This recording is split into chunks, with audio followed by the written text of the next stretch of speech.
Hello everybody, and welcome to Destined for Growth Corner, where you can grow into your goals, where you can grow into your craft, where you can grow into you. Diana D. Williams here, and just welcome all of my new members who have come on to this channel and all my former members who continue to come and support. I just appreciate all that you have already done as far as just either sharing the videos or just coming to comment and just staying in tune. But if you are inspired by all these videos that have been posted already, or even this video, go ahead and like, subscribe to the bottom left, comment, and continue to share. And hit the notification bell. That's the main thing, because you want to be updated on any videos that are already posted, so you can continue to stay tuned. And I just appreciate the love and support. So we're going to get into this topic. Very awesome. This is the month of May, and we have a lot of things going on in May. Spring, we have different holidays, Teachers Appreciation Day, you know, all the different national holidays for everybody. But one of the main things that is observed this month is Mental Health Awareness Month. May is observed, well, mental health awareness is observed in May. It can be observed every day. I believe that. I am a clinical therapist of my own private practice of Destined for Growth Counseling. And I know plenty of my colleagues or any other clinical therapists, social workers out there. We all believe that mental health awareness should be observed every day. And it is observed, or it was started off by the Mental Health Association. The National Mental Health Association started this observation for the month of May, even though it could be observed any day or daily, because we always want to spread awareness. So mental health is essential to our overall health and well-being. As we all know, mental illnesses can be common and it's treatable. And people struggling with mental health, it may be in your family, the person sitting in front of you, it may be the person that's teaching your child, it may be your next door neighbor, it could be the person that's sitting in the pew in your church, it could be the person in your organization, it could be the person that you're sleeping next to bed with, or anyone. It's just sometimes it can be hidden, because sometimes it may not always be talked about. Some behaviors and some mental illnesses may be hidden where you can't really tell if a person has it or not, unless it is talked about, or unless we actually are aware of different mental illnesses or just different mental health disorders. So there are many things you can do that can help achieve your overall mental wellness. Is, you know, such as finding a reason to laugh, finding a reason to smile, taking walks, practicing self-care, being able to identify a burnout or when you're fatigued, and how we can re-energize ourselves, and how we can be better taken care of mentally, so we can be able to do things physically when we're outside in the community, or when we're working, or when we're around others. So it's definitely pertinent to understand the awareness of our mental health and be able to take care of it. How can we better take care of ourselves and manage if we have stressors, or if we have anxiety, or if we're feeling as though something is going on inside of us mentally? If you are aware that you do have something going on internally, then there's also screenings out there, pre-screening. And one of them is on the Mental Health Association. I did discuss that in a further video, or earlier video, is that sometimes when we're not ready to talk to somebody, we want to check it out and see what's going on with us, there are pre-screenings that you can seek out. And there's plenty of them online, or if you want to talk with somebody to get that information, those resources. Fortunately, only half of these affected people receive treatment because of the stigma attached to mental health. Everybody knows what stigma means. It's normally a negative stereotype when it comes to certain things. So mental health has always been that one topic that a lot of people don't always talk about, especially if somebody is affected and they either, a couple of things, they might have depression or anxiety. When we don't talk about it, when we don't normalize certain things that are going on with us, if it's really affecting us mentally, sometimes those things can hinder us from really doing the things that we would like to do. Like if, say for instance, you feel depressed, you're feeling more sadder than usual every day, and you're used to doing things like going out with your friends or participating in certain leisure activities, traumatic experiences can really affect us mentally. And those things, if it's not treated or it's not talked about, it can definitely hinder us from doing the things that we normally do. So definitely, if something that is not talked about, whether it's you're feeling depressed or any stressors, or feeling any, or have witnessed any kind of trauma life event, definitely continue to check out some resources. Check out either seeking a professional support group or professional help, a professional mental health provider, or just continuing to look at those opportunities, because things that hinder you when mental health is not talked about, it can definitely contribute to higher medical expenses, poor performance in our work and school, fewer employment opportunities. So getting into when we're just talking about how life-threatening events or something that is traumatic that can very much alter our mental health or just changing everything around, let's talk about and get into how that pandemic that occurred in 2020, that forefront on our U.S. soil, the virus, it did change a lot of things. We had to go into changing the norm of what we're used to, because we had to protect ourselves physically and mentally. So mainly just physically, because the virus was something that was death-threatening, and also caused a lot of people to be sick, hospitalized, because it was a life-threatening virus. And it really had to change and alter the way we thought and believed in and everything else. It just did a lot of things. So when things do happen, it triggers your fight, flight response, alerts your body and everything else to change, to adapt to a new stimuli. And we're gonna get into that a little bit. But definitely, we are now in 2021. We knew about the pandemic of 2020, what it all happened. And just to recap, it allowed us to change the way we're around people. We had the social distance 6 feet away so we can stay. We had to wear, we had to mandate masks, which to cover our whole face, our nose to our chin, to make sure that we're protecting from breathing on each other, because the virus was airborne. So it changed a lot. We had to wear a mask every day. The lockdown occurred where we couldn't really step, to go anywhere, to school, to work. There were things that had to be adjusted as far as working from home and not in the office, because there was so many people catching this virus when we're up against each other, because it was airborne. So there were so many things that did alter us to change, and that allowed us to, with our body, with our flight response, to change the way we thought, how do we adjust. So it can increase and alter our mental health. In 2021, and like we were talking about how 2020 had changed a lot, and it had altered everything. Our daily activity living and the way we thought things, that's dealing with our physical health, trying to really increase the rate of taking better care of ourselves, making sure that we are fully sanitized, cleaning, disinfecting everything. It really affected a lot and really changed a lot of things.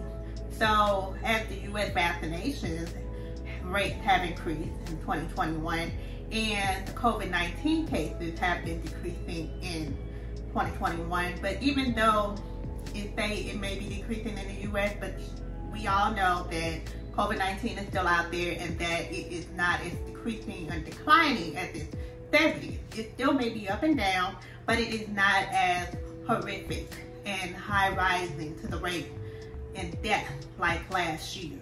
And all the hospitalizations and COVID-19 cases have been decreasing, and it is not as high as last year. So that question on everyone's mind is, when will things go back to normal? Secondarily, a majority of people, we follow that question, why am I so nervous about going back to normal? So when you think about how 2020 started and the pandemic occurred, that first question when the pandemic happened is, why am I so nervous about adjusting to the new norm, to wearing a mask, to maybe possibly getting COVID, the virus, and being around other people? Why am I skeptical to go to somebody else's house when I can get COVID-19? That was the question last year. Now the question maybe in everybody's mind is, why am I so nervous to go back to normal? So let's take a look. Research has said that the human body is a complex system, much of which runs without on direct guidance. One part of the system is your fight and flight response. Now, the fight and flight response, everybody may not be aware of what that means, but it's just meaning that there's a natural alert system. It's like an alarm system in your body. Just think about the alarm going off and it just triggers you to wake up, right? But the fight and flight response is kind of similar. It's our own alarm system in our body. And it's just, your body is being protected by that fight flight response. And when it is triggered, it'll be existing. The messages that we have been sending our bodies about the danger that exists in the world it doesn't simply disappear at all. It's just our bodies do not know that eating in a restaurant is safe or dangerous. It just learns whether or not it is safe or dangerous. So here are some tips that we can use for gradual re-entry into our post-COVID world. We cannot necessarily say post-COVID world, we can say it in a way, but it's really, COVID-19 is still out there for some people, and it is around the world that there are some places that are decreasing, the cases are decreasing, hospitalizations are decreasing, but it is still, the virus is still out there to where it is not completely disappeared. That means that our body is still on alert for that dangerous stimuli that could affect our bodies and our families and everywhere else. But we want to gradually reduce that anxiety that had appeared to be something where we had to change our household, our everything, work, everything. So we want to gradually re-entry back into the world, what we call normal. You can make a list of activities that you would like to start doing again, or will need to start doing again. Like, say for instance, you used to go bowling, or you used to be in a bowling league, and you used to go every day. You were always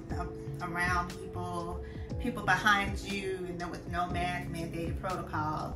So if you're always in a bowling league and you haven't done it in over a year, and that fight flight response is still there, let's start making a list on how we can steadily, gradually go back into that leisure activity that you're used to doing. Second is break down more anxiety-provoking activity into smaller steps, not big steps, but smaller steps. For example, if you have not eaten in a restaurant, or haven't went to a nail salon or a massage parlor, or just being able to grab a takeout, or going into a movie theater, just being able to break down those anxiety-provoking activities into smaller steps. Number 3 is when you are planning and doing something you have not done in a while, notice your thinking. When you're thinking through it, or notice your body signals. What are you feeling? Start thinking about what are you feeling in that. Take time to notice that. Number 4, acknowledge the uncertainty, because there's still uncertainty in this world. And we want to just acknowledge that nothing is certain yet, because we still see COVID cases in different areas. It might be rising, it might be decreasing, we don't know. Just notice the uncertainty. And seek support from your family, from your friends, from your associations, organizations, church ministries, organizations, or if you are not comfortable sitting in front of your friends and family and talking about what you feel inside, seek professional support, or a group support, or a network that you can connect with. There's plenty of groups through Facebook, Instagram that are talking about their feelings and their thoughts about post-COVID-19, whether they're trying to plan or make a movement for those.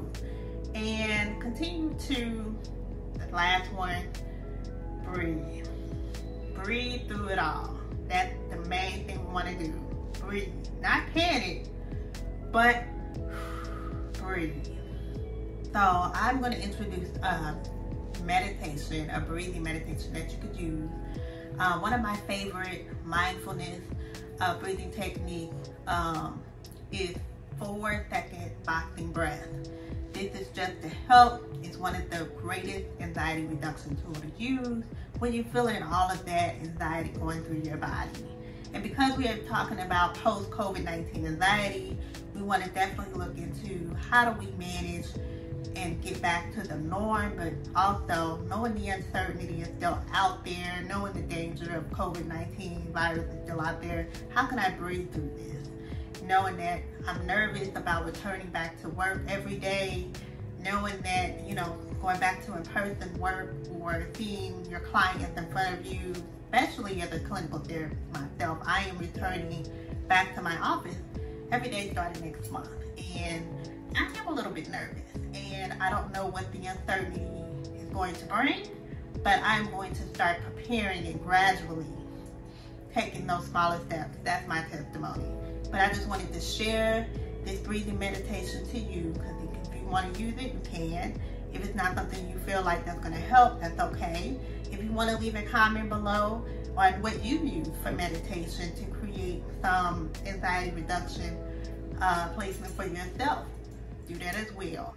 So the 4-second box breathing is, I'm going to start with some music on the side. You'll see like a little clips of some ocean waves or some colors, just to kind of elicit some type of calming vibration while I'm doing it. So we're going to have our legs to the floor in a chair if you're comfortable in a safe space, hands on your lap, and we're going to close our eyes. And during this, I would like to think of positive things that I would like to happen, or just see a positive image in my head, like seeing myself on the beach in the waves. And then at that moment, take 4-second breaths slowly. Inhale. 1. You can do this in your head too. 1, 2, 3, 4. Hold. 1,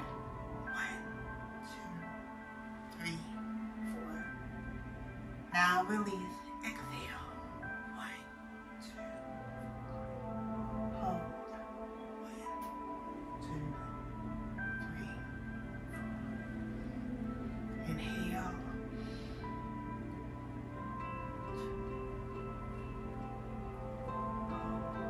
1, 2. And exhale. 1, 2. And you can think positive thoughts, releasing negative thoughts out. And breathe. That's all I have. And I just want to thank you for coming and tuning in into this very pertinent topic. I hope that it was helpful and beneficial for you, for those that are probably getting adjusted to back into the societal norm of the way it used to, or the ones that haven't been out and have been in the house and been really practicing the protocol of the mask mandated protocol and being safe at home. And now we're out in the world and returning back, trying to get back to the norm of what it used to be. So I just want to thank you. I hope this was very enlightening. And if you have any inspirational thoughts or reflections about what was just talked about, I welcome that space. Let's welcome that safe space, because we are in the Mental Health Awareness Month, and we want to make sure that we are all taking care of our mental health and not increasing any stress and increased anxiety and depression throughout. We definitely want to normalize it. Let's erase that stigma and let's normalize it and welcome it. I thank you for coming into this safe space, and I hope that it was created just for you, or whatever you felt that it was needed. And don't forget to like, subscribe, hit that notification bell for upcoming videos, and just stay tuned for more. I appreciate you, and have an awesome day.